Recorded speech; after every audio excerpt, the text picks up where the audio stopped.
Episode of Daily Refinement. My name is Chris, and this is episode number 10.5 out of 48, where we build a full-time living of $1,000 a week starting from zero.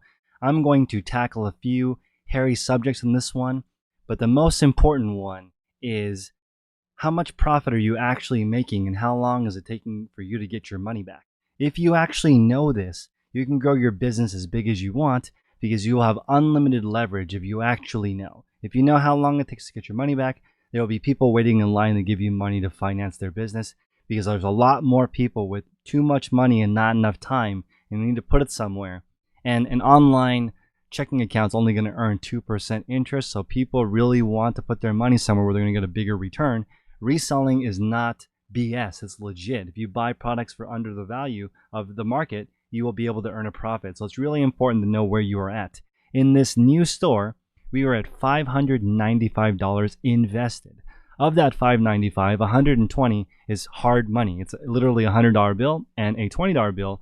That's free. You can go to any bank and just exchange your regular money for old bills if they have any and list them. If you get lucky, you might be able to double your money and sell a $100 bill for $200, depending on how rare it is. But this is not going to cost you any money. It's a creative way to get started. We are now at 13 sales. Not bad. For a revenue of $669 and $397 profit. So people will ask you, hey, how are you doing? You can now tell them, I started with a couple $100. I've already made $397 profit. And then maybe your weird uncle might ask, are you paying any taxes on this? And most people never hit the $20,000 threshold, so PayPal never issues a 1099 to the IRS, so people just sort of float under the radar. There are also shady people out there that just do $19,000 in sales and then open up a new PayPal account with a different identity. I don't recommend doing that because there's no point in trying to hide. Just do business properly and pay your taxes and you will be fine. If you know where you are at, you can grow to any size. So with this little baby spreadsheet that we are looking at right now, I've added a few things to make it easier for me. I've done a basic 1/3 putting aside sort of our tax jar. So that's $130 you put on the side for taxes just in case. At the end of the year, you can talk to your CPA and ask them like, what are the write-offs I can do? Can I do a percentage of my house, utilities, cell phone bill, etc.? And they can help you reduce this tax bill.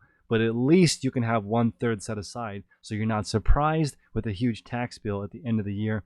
This account will for sure do more than $20,000 this year, even starting from zero, just because I've had a little bit of experience and I know how to grow this. And also the biggest thing, I'm not taking any money out of it. All the money just stays inside of this account. It's kind of like a mini 401k business because it's just going to keep growing and I'm going to leave the money inside of it. And I'm going to keep purchasing things that are below market. So it's kind of like the stock market, except for I can make a more educated guess. But it's unlike the stock market in that it's very active. I've got to go in and do all the work required to do it. So that being said, please call 1-800-ACCOUNTANT. I'm not an affiliate. They will do a free consultation with you to get you started. Then find a real CPA and talk to them about your goals because earning $1,000 a week is no joke. That's more than most household incomes make. And you're just making it on the side. So please put some work into this. I equate this to if I wanted to be a plumber, it would be very straightforward. People would just say, just learn what's required to be a plumber and then find people who need their pipes fixed. That sounds easy, right? It's very straightforward, but it's still going to take some time. You've got to develop the skills. You got to figure out your market. Where you live is going to have different plumbing problems than other places. You need to figure out where you live and how you fit in it. Just saying, just resell, go find things and flip them is not specific enough. You need to figure out what works in your area, figure out an unfair advantage, and get going. Okay, so here we are knowing that we are $397 profitable and we've invested $595. So we're $200 negative, right? But 120 of that is cash, meaning we really have $80 invested into this business and we have $2,372 expected return.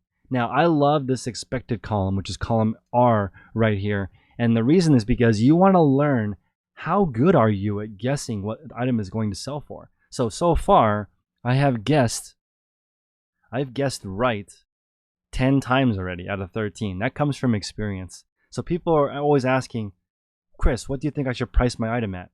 That is the wrong question to ask because I'm not going to buy your item. You need to be asking who is in the market for this particular widget and how much are they willing to pay. Now, there's a lot of people who are following my channel that want to get started selling their expensive tchotchkes that they've picked up over the years. Now, you are probably going to overvalue that tchotchke because you purchased it. It has some sentimental value. To be 100% frank with you guys, most of that stuff is not worth your time listing at all. You're better off just donating it or selling it at a yard sale. Maybe somebody else will find the same nostalgia as you. It's not something the market is looking for. The market is shifting towards disposable stuff. You know, Amazon, most of the stuff that you buy on Amazon, you throw away after 10 uses. It's not designed for quality. Furniture now is all about how it looks, and then you can change the whole look for $1,000 at IKEA. That's the new trend. People aren't buying $1,700 mid-century chairs as often.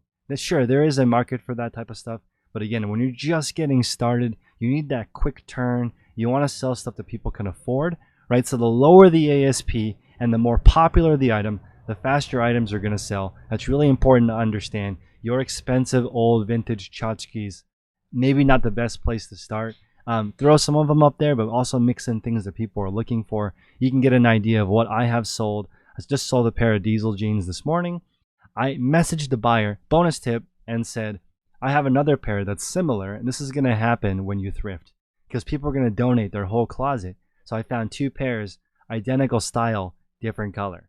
Messaged the buyer asking, they declined, but that's okay. When you're just getting started and you don't have a lot of capital, you need to upsell whenever you can because it's a great way to double up on the sale without any additional work. You've already paid the acquisition cost. Now you get another sale. That's why OfferUp is so powerful. Because when you go deliver a pizza stone like me, they may also buy some Longaberger basket. And I just had them in the car. All the home goods went with me to the meeting, which is actually just the front of this storage unit. And she picked up 2 things, took off. Beautiful. This is the second Blu-ray player we have found. One already sold. The other one is not listed yet. I like to take as clear of photos as I can. And you can view all of my sales if you go to my store, Reseller Field Guide, which is linked below, and go to the feedback left for others, and you can click on all of these and take a look. And you can see here this paper cutter sold.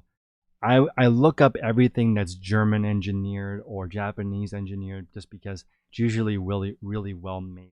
And I really like German engineering when it comes to protractors or paper cutters or any type of crafts type items sell quite well, and they're usually limited in production. That's why you can sell a $3 or $4 paper cutter for $40 pre-owned. Sold another Logitech keyboard. This is one that I had lying around the house, so it didn't cost any money. Here we saw the basketball. This is a horrible photograph, but I was kind of in a hurry to reach my goal, and I think it's important, guys, to recognize that people know what this is. You don't need really incredible photos to sell a basketball. All you need to do is accurately describe its condition. That's it. So this is, in my opinion, a terrible photo. The lighting is horrible, but again, I'm not using a lighting kit for this. Don't waste your money when you're just getting started on expensive equipment. Just get going on things that can earn you more capital. Here's a pair of J shoes that I was going to wear to my wedding, but I upgraded to that pair of To Boot New Yorks. And I'm also going to look for more shoes in my size because I don't want to accidentally sell all my potential wedding shoes. Here's this Singer that I sold. This is my first over $100 sale, which is fantastic. I sold for $114. And you need these home runs to get you going. So this is another mistake I see beginners making.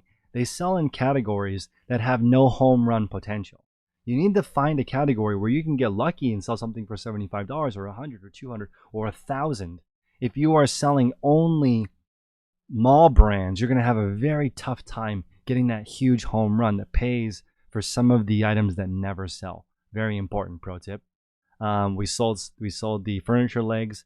Mid-century modern is trendy right now, so these legs, the peg style, there's another name for that. So if you guys know what that is, throw it in the comment section below. Also, let other people know what categories are doing well for you. There is enough for all of us. If it's a really strange, cool item, maybe don't tell people. If it's plentiful in your area and not in others. But I mean, me telling you that a bookshelf stereo system sells really well is not going to ruin the market.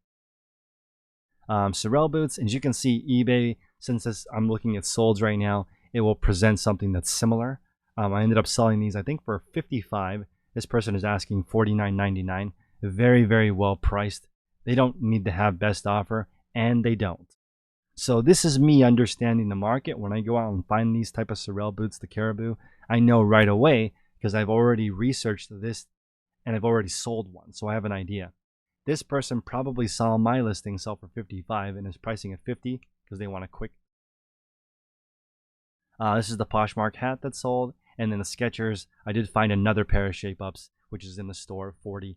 Not as clean of a color, it's gray, so it might take a little bit longer to sell. But again, guys, focus on the categories and understanding where you are at. Eventually, you're going to need to put an infusion of cash into your business, and you really need to know when you're going to get that cash back. It's going to be tempting to take money from friends, family, your spouse to get started, maybe a little bit of capital. Hey, honey, let me give you $500. Hey, nephew, Bobby, let me give you a couple $1,000 to get started. I mean, I've seen that. I've seen kids start with 50 grand. Hey, my dad gave me 50 grand. Where do I get started?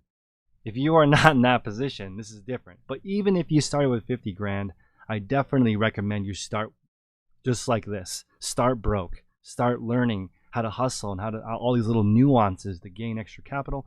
We also listed some free transit. So James and I were out there hunting, looking for goods. They were giving away free BART tickets, which is our transportation boat here. And I asked, what happens at the end of the day if you can't give all these out? And he said, here you go. And he gave me the whole stack. And he went back to whatever job he was doing.